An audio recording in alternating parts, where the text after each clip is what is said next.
नमस्कार दोस्तों, रैको एजुकेशन के यूट्यूब चैनल में आप सभी लोगों का एक बार फिर से स्वागत है।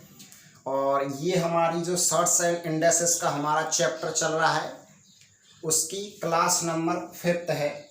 ये आपकी जो क्वेश्चंस हैं, इनको आपको सॉल्व करना है। तो आपकी फॉर्मूला आधारित ये क्वेश्चन है, आपको किस तरह इनमें फॉर्मूला अप्लाई करना है वो आपको सिखाया जाएगा।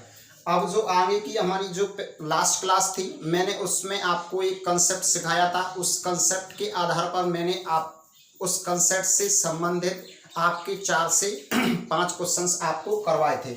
अब इस क्लास में हम फॉर्मूला अप्लाई करना सीखेंगे। किस तरह जो शॉर्ट्स एंड इंडेक्सेस के फॉर्मूलाज थे, उनको आपको इन क्वेश्चंस में अप्लाई करना है। तो सबसे पहले हम पहले क्वेश्चन को यदि सॉल्व करें तो कैसे हम इसे सॉल्व कर सकते हैं, किस तरह आप फॉर्मूलाओं को अप्लाई करेंगे। तो यहाँ पर एक मैंने आपको फॉर्मूला सिखाया था। फॉर्मूला क्या था कि जब भी आपको दिखाई दे, जब भी आपको अंदर घात और बाहर घात वाली दिखाई दे, कैसे बताया था मैंने। फॉर्मूला था आपका ए पे घात एम और इसी के बाहर एन लगी हो तो अंदर घात है और बाहर वाली जो घात है उसका आपका आप क्या करते हैं, मल्टीप्लाई कर देते हैं m इंटू एन।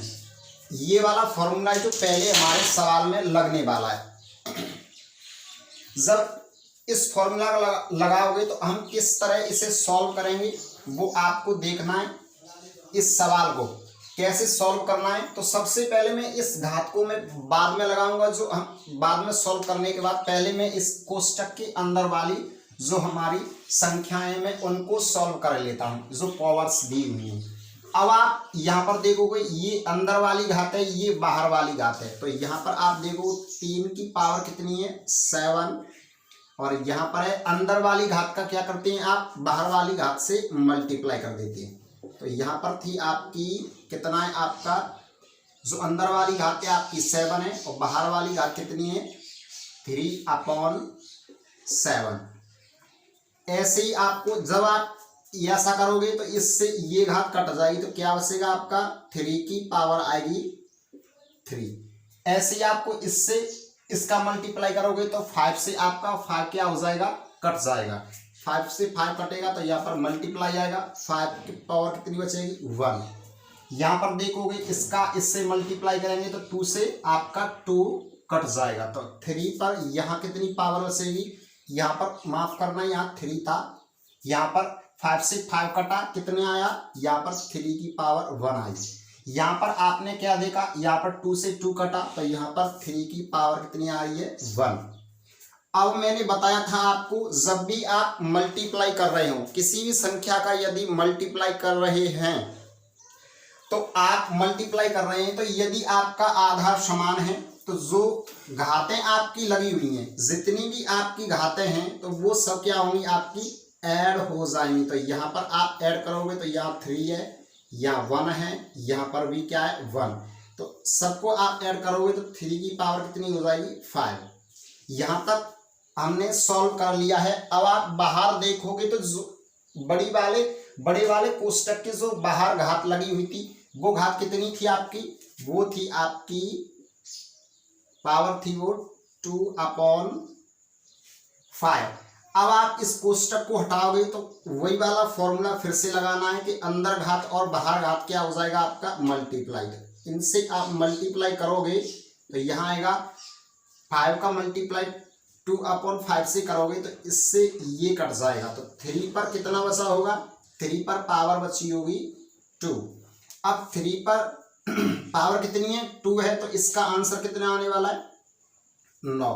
कैसे आया है, यानी किसी भी संख्या पर यदि पावर लगी है तो जितनी पावर लगी है उसको इतनी बार मल्टीप्लाई करके लिखते हैं। तो 3 का मल्टीप्लाई 3 से करेंगे, कितना आएगा आपका, 9 आ जाएगा। तो यहाँ पर जो पहला सवाल था हमारा, उसका आंसर आया है आपका 9। अब आशा करता हूं आपको ये सवाल बिल्कुल समझ में आ गया होगा। कुछ नहीं है, आपको फॉर्मूला अप्लाई करना था। जो अंदर वाली घात थी उसका बाहर वाली जब घात से हम मल्टीप्लाई करते हैं, जो संख्याएं आपकी कट रही हैं उनको आप काट देंगे और जो फाइनली आपका आंसर आया था उसका कितना था, आपका 9। अब हम इसी तरह सेकंड जो हमारा सवाल है इसको करेंगे। अब यहाँ पर आपको देखना क्या है, यहाँ पर कितना दिया है 16। तो मैं 16 को मैंने बताया था कि आप 16 को लिख सकते हैं। पहले मैं अंदर वाली जो संख्याएं इनको सॉल्व कर रहा हूं, इस घात को हम बाद में लगा देंगे। तो यहां पर देखोगे आप 16 को मैं लिख सकता हूं 2 की पावर 4। अब 16 पर बाहर घात थी आपकी 3/4 तो यहां पर बाहर कितना है 3/4 गुणा का निशान है। फिर आप 8 को कैसे लिख सकते हो, 8 को लिख सकते हैं हम 2 की पावर 3। अब इसके बाहर घात आएगी आपकी 5/3 गुणा का निशान है उसे लगाएंगे। अब यहाँ पर 32 को आप कैसे लिख सकते हो 2 की पावर 5। अब इसके बाहर घात है आपकी 7 कितना है 7 बाहर है आपकी 7/5। अब आपको फिर से वही फॉर्मूला लगाना है।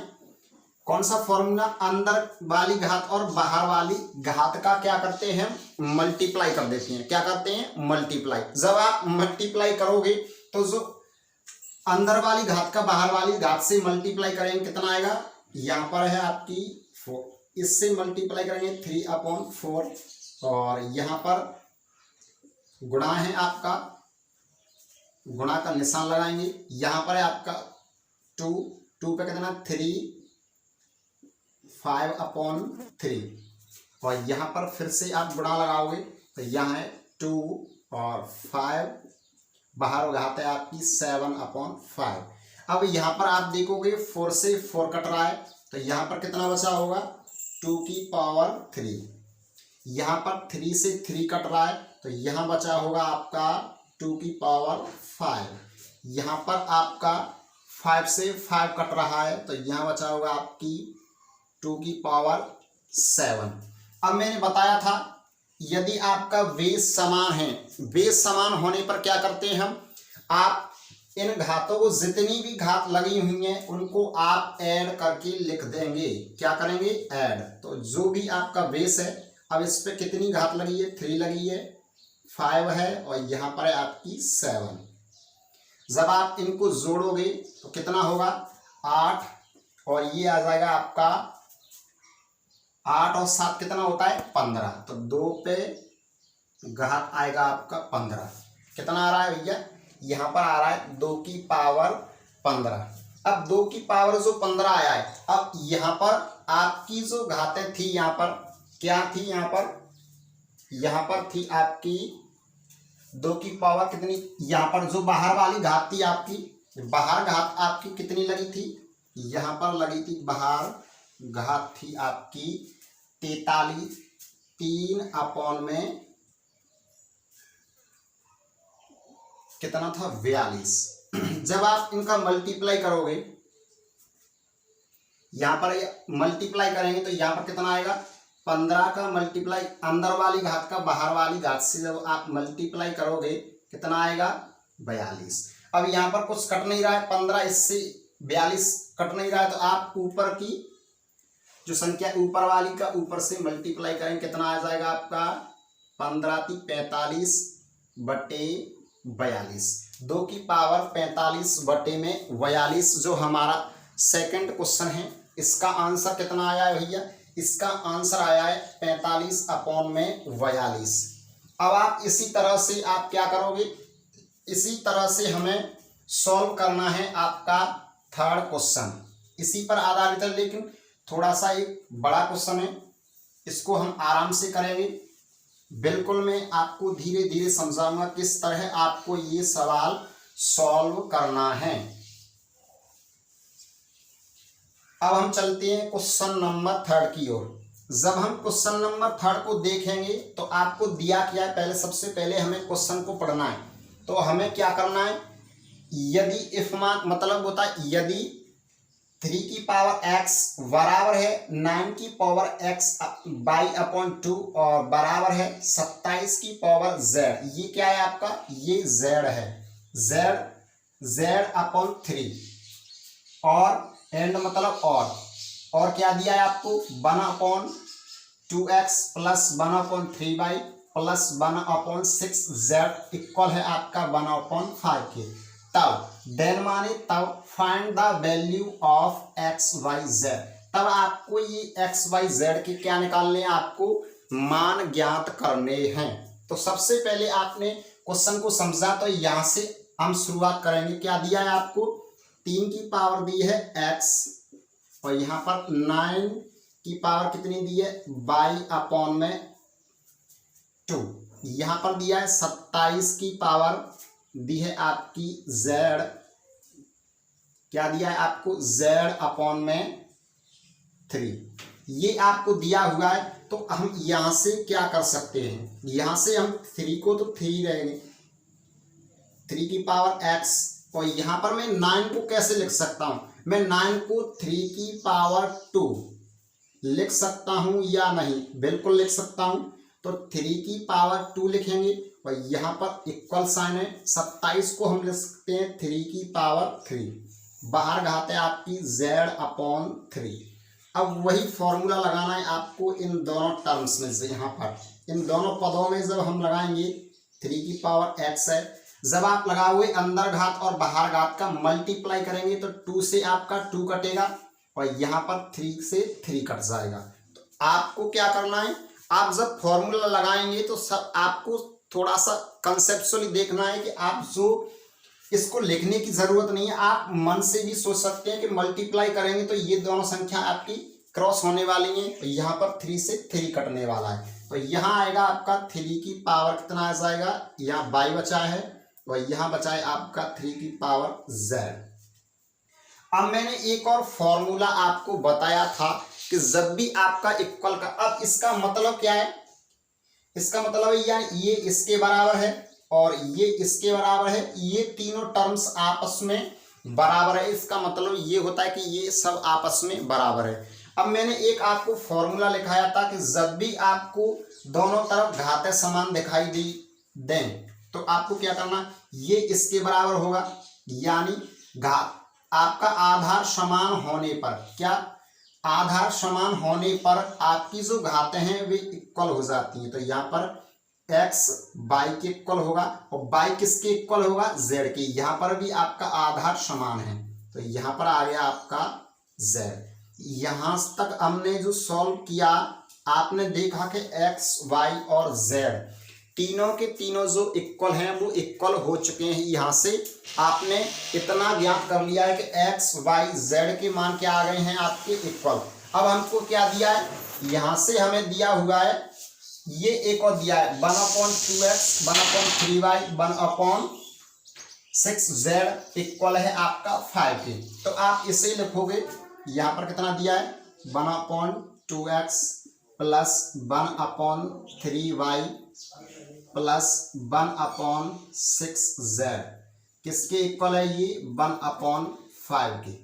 अब हमें यहाँ से क्या करना है, यहाँ से हम देखें यदि x y z ये तीनों इक्वल हैं, यानी इसका मतलब क्या है, यहाँ पर यदि देखेंगे आप तो यहाँ x y के इक्वल है और x z के इक्वल है और y भी क्या है, y और z भी आपस में इक्वल हैं, ये तीनों आपस में इक्वल हैं। तो मैं इनमें से यदि हमें मान निकालना है तो हम x की जगह पर इन सबको रख सकते हैं। यहाँ पर यदि मैं यहाँ पर 1/2x x को ऐसा ही रहने दूं तो यहाँ पर हम y भी आपका किसके इक्वल है, x के। तो मैं y की जगह पर x लिख सकता हूँ, तो यहाँ 3 आएगा, यहाँ भी x लिख सकते हैं और यहाँ z भी किसके इक्वल है, z भी आपका x के इक्वल है। तो z की जगह पर भी हम x लिख सकते हैं। इधर दिया है आपका 1/5।